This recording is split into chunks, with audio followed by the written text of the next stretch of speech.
Fala, humanos, como estão todos vocês? Espero que estejam todos muito bem. É o seguinte, essa é a nossa aula de revisão para finalizar o nosso terceiro bimestre, né, do primeiro ano aí.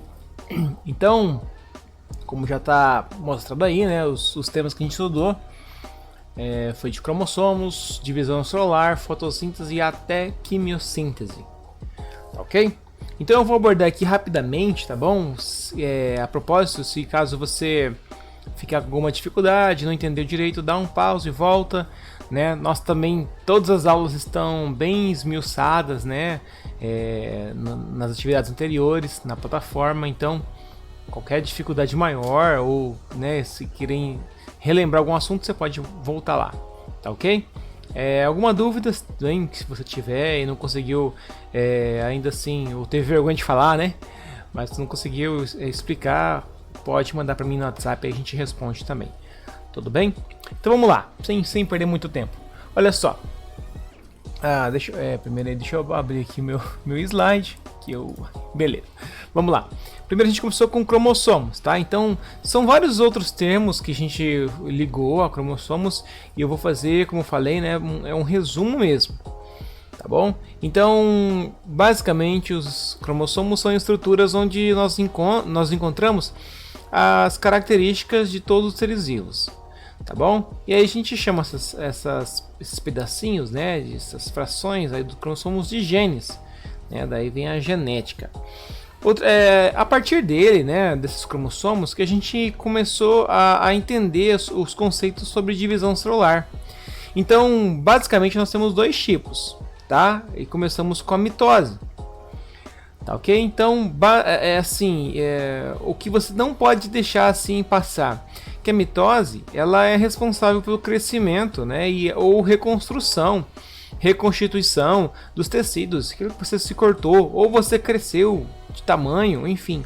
Tudo isso é por conta da mitose, tá, ok? Ela também é responsável pela reprodução assexuada de seres unicelulares. Tá bom? Mas voltando aqui assim, quanto à questão do corpo humano, né, a gente trabalha aí com crescimento e reconstituição de tecidos.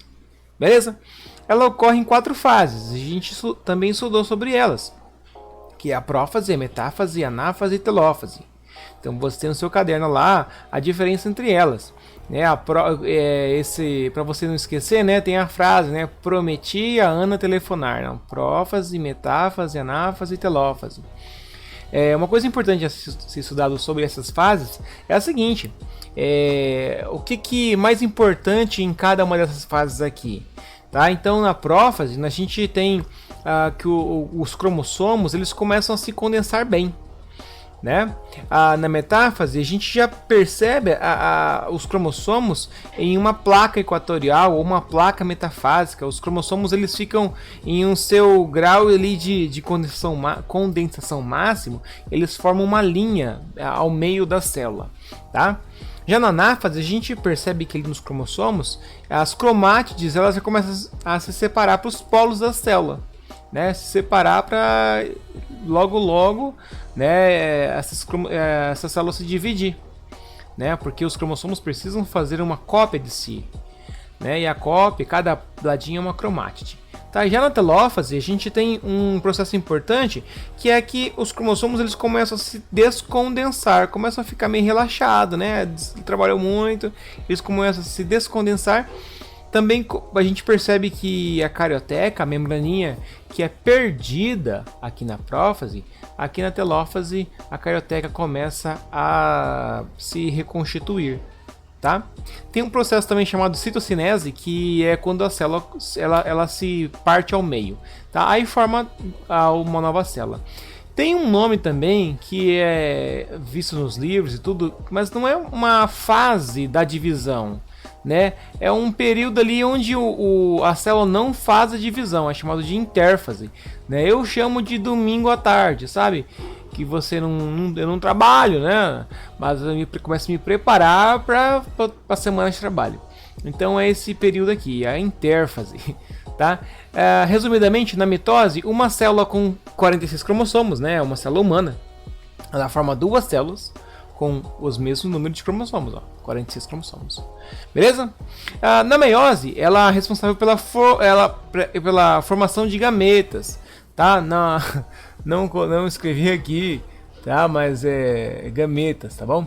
Formação de gametas é exclusivamente para formar gametas. Ela é dividida em 2 períodos, tá bom? 2 etapas, e cada uma das etapas tem 4 fases, né? As mesmas fases que a gente estudou lá na mitose, que é prófase, metáfase, anáfase e telófase, tá? Aí é dividido, né, entre meiose 1 e meiose 2, tá bom? Algo importantíssimo não pode ser esquecido, que na meiose 1 ocorre o chamado crossing over, né, que as cromátides, os cromossomos homólogos, né, eles trocam partes entre si.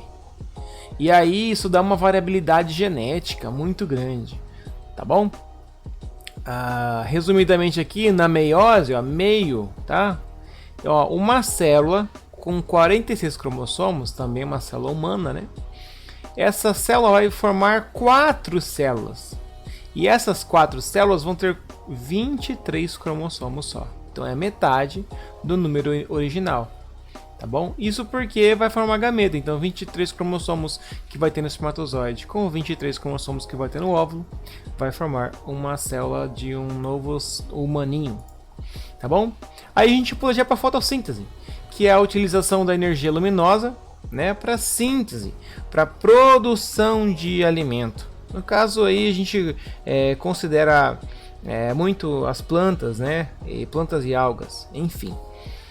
De maneira bem resumida, a gente pode anotar o seguinte, que existe uma organela dentro da célula vegetal chamada cloroplasto, tá? Essa organela, ela possui em volta dela um pigmento, né, que ele é capaz esse pigmento é chamado clorofila, tá? E esse pigmento ele é capaz de captar a luz, de absorver essa luz, né, a fim de transformar depois essa energia luminosa em energia química, tá? Então transforma, né, a luz solar, né, em energia química que vai ser utilizada para fazer os processos químicos que vão envolver depois aqui.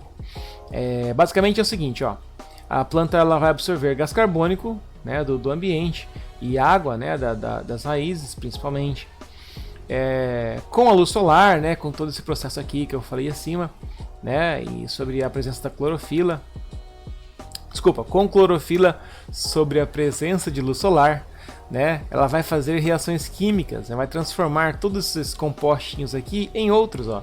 Então vai formar a glicose, que ela vai se alimentar, vai formar água e vai formar oxigênio, tá ok? Agora a quimiossíntese é um pouquinho diferente, né? Ela é feita por bactérias quimiosintetizantes. É importante notar que é um modo de obtenção de nutrientes de uma matéria inorgânica, tá? Então é assim, a bactéria olha lá para um pedaço de uma barra de ferro, exemplo, né? Ela olha para uma barra de ferro e fala, vou comer isso aqui com forma de pão, né? E ela faz uma série de processos químicos baseados em oxidação, né? E para ter oxidação precisa ter oxigênio, né? O gás é importantíssimo para a oxidação.